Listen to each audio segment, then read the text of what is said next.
Hello, everyone, and welcome back to the official Do Good Better podcast. And I am so excited for today because we have Erica Johnsrud, who is with the Ronald McDonald House Charities of the Red River Valley, joining us this morning. Wow, that's a mouthful to say. It really is. I can't imagine. You probably have to say it all the time when people ask where you work for. Yeah, it's a long name.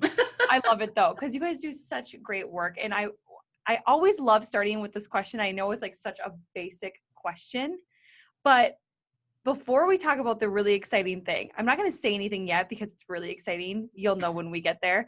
But before we get into that, explain a little bit more about the Ronald McDonald House of Charities. And it's not like Ronald McDonald. It's not McDonald's, everybody. It is not McDonald's. That's why they have the House of Charities on it. So just a little bit more in detail about what you guys do here in the community. Absolutely. We have families who have children in the hospital stay with us. We have a room for them. The room is very hotel-like, so it has a couple beds and a nice bathroom. But then we also have all of the things that you would have at your own home, because when people have to travel far to receive medical care for their children, we want to make sure that all that they have to worry about is their kids, and that they can really focus all of their attention on that. And sorry, they can focus on their kids so that they don't have to worry about anything else. So we have volunteers that come in and make meals, and we have a comfortable living room. Any toiletries. I mean, I know when I go on vacation, I forget toiletries. Right. So I can't imagine leaving your house in a hurry with a sick child, trying to remember everything that you might need to pack. And especially when you don't know how long you're going to be away from home. So we want to make sure that they have a home away from home while their kid is getting the medical care that they need. Yeah, absolutely. And I think this is so important to have because, like you said, a lot of the times these families are leaving their homes in a rush, and they don't really know what's going to happen. They don't know what's going on. And especially now, too, I want to talk about with COVID going on, a lot of families can't stay at the hospital.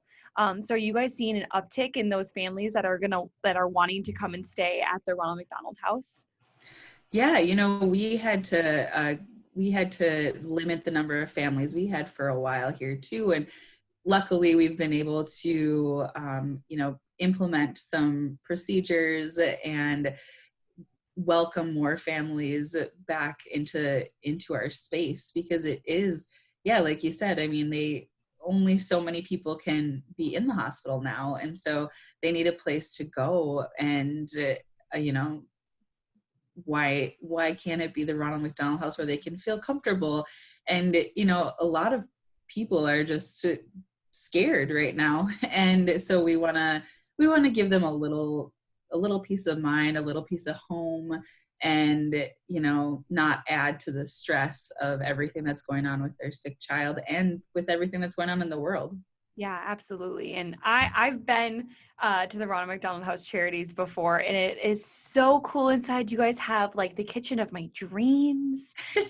Beautiful. And I want to talk too about that fun little magic room that you guys have, because it's not just parents coming. Sometimes it's the sibling that is coming with as well. And they might be young. They might not understand really what's going on, why they're staying here, things of that nature. But also too, when the child that is sick gets to go home, they get to leave with a little something extra. I really want to talk about this really fun, because if you have the chance to go and see this room, it's like a child's dream.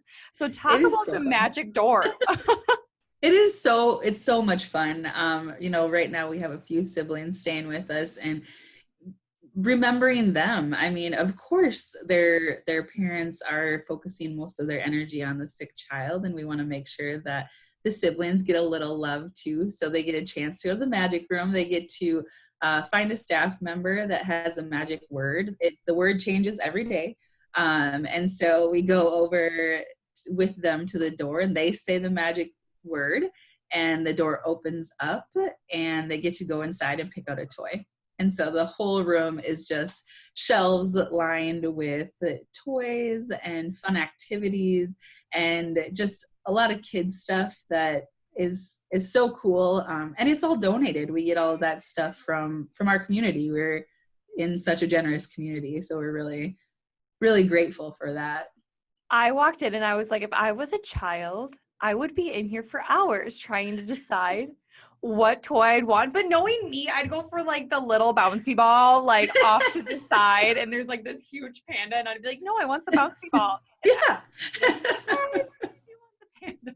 It is so cute because, you know, I always thought like, oh, if I got to go into somewhere like that, I mean, I would just be like so excited and would just go like straight to something. But the kids, they're just like so thoughtful about like finding just the right thing that they get to take home with them. And it's so fun. And how did you guys kind of like think of that idea? Was it kind of like what you just said? You were like, if I were going through this situation as a kid, or as a parent, like I would kind of want my kids to be able to have something, or where did this idea, because I've never heard of anybody doing this before. So at our previous locations, we would always just pick out a toy and leave it on the bed for the children. And there was a Ronald McDonald House in Canada that had changed an old storage room into their toy room, and they let kids go and pick stuff out. And when we were brainstorming fun ideas that we wanted to have in our new house, we loved that idea of having a place where they got to go and pick out their own toy. And we just kind of brought it to the next level. We thought, how fun would it be if we made it this really cool kind of adventure? So even on the outside of the room, you know, you've seen it, Abby, we had an artist come in and make it look like a cave of wonders. So they're going into this magical cave and, you know, with the magic word. And so we just had a lot of fun with it. And, you know, we were able to make it happen. So it's pretty fun. Oh, it's so fun. That is like my best, or not my best, but like my favorite part of the McDonald House is and I don't even like, I wouldn't even get a toy, but like, I just think it's so fun. But okay, the exciting part. Well, it was kind of cool. You know, we've been in our space for about 2.5 years. And after we were here for about a year, we kind of reevaluated, you know, how are things going, and have we noticed since we've been in here a year things that maybe we could add or change. And, you know, we love the magic room, but one thing we noticed is a lot of the families staying with us have kids in the NICU. And if they, you know, if they don't have any other siblings to go in the magic room, what's something that we could add to their experience to add value to them? And so we just kind of realized that a lot of times those families had their babies too soon. So they didn't have that time at home to prepare to bring them home like a lot of people do. And so we actually added another space, and we call it the Petite Boutique. And so it has all of those little things that you would need to have at home to bring a baby home, that those people haven't had the chance to stock up on. So they get to go, if they have a baby that they're bringing home from the NICU, they get a chance to go in the Petite Boutique and pick things out so that once they get home, they don't have to make their first trip right immediately to the store. They can get settled in at home a little bit before they have to go out and pick up some of those baby essentials. That's amazing. Oh my gosh. When did you say again, when did you guys like put that in? So we probably put that in a little bit over a year that we were in our space. So last year, okay, sometime is when we kind of decided to add that in. So cute. Really? Wow. It's been a long time since we talked. I'm just doing this as we're doing the podcast. That's so awesome. I think that is just so incredibly important. And like you said, a lot of parents that have babies in the NICU, they don't have the time to go shopping for formula or baby diapers or anything. Like to have that provided for them is so important and so huge. Do you see a lot of parents like I just want to know what it's like to be a part of that. And do you see a lot of the emotions start to run through people too when they walk into that room? Oh, absolutely. 100%. They're just in awe of all of the, all of the stuff that we have in there is from donations. And so just like the gratitude that they have for all of the support in a community that they aren't from. This support is from people that they don't know.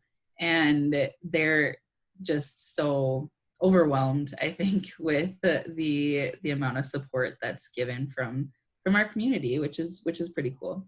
So amazing, such amazing work. But I want to talk about the super exciting thing that we little previewed in the beginning. Okay, so if you guys don't know, Erica won one of the women that won the YWCA's Women of the Year for 2020.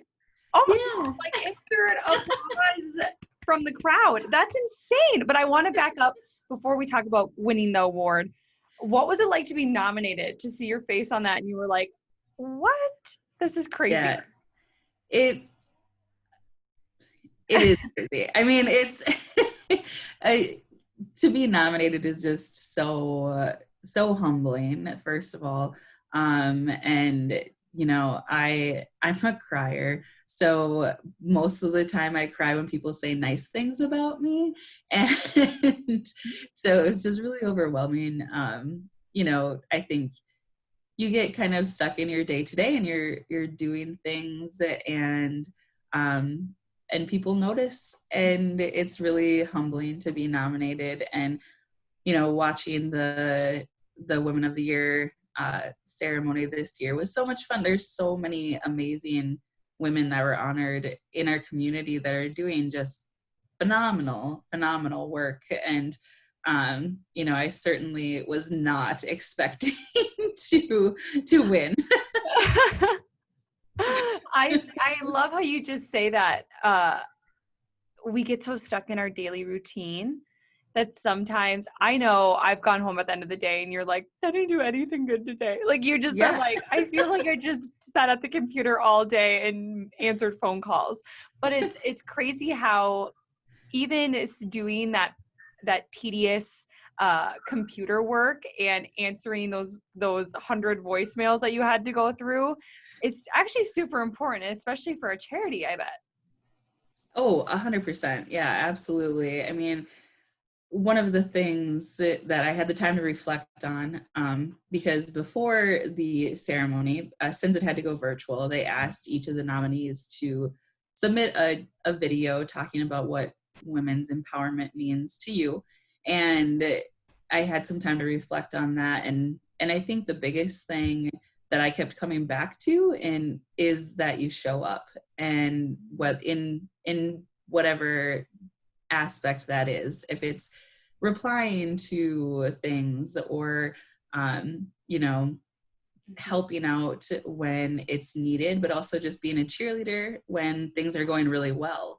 And so it was cool to have that opportunity to kind of reflect on that a little bit. And it is those little things that make a big difference. Oh, I just think it's so cool. And we've known each other for a couple years now.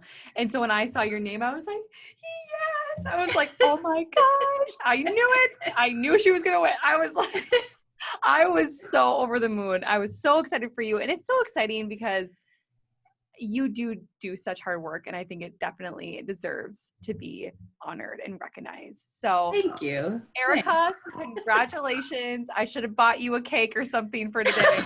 Just thinking of it right now. But honestly, so awesome. And how can people get in touch with you or with the Ronald McDonald House charities? Also, how can people maybe donate for the room? Yeah, 100%. A lot of the information is on our website, so rmhcfargo.org. Give us a call, 701-232-3980.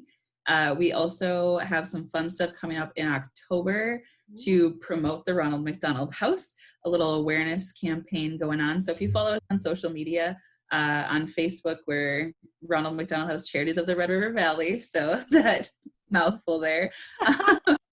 But on Twitter and Instagram, it's at RMHC Fargo.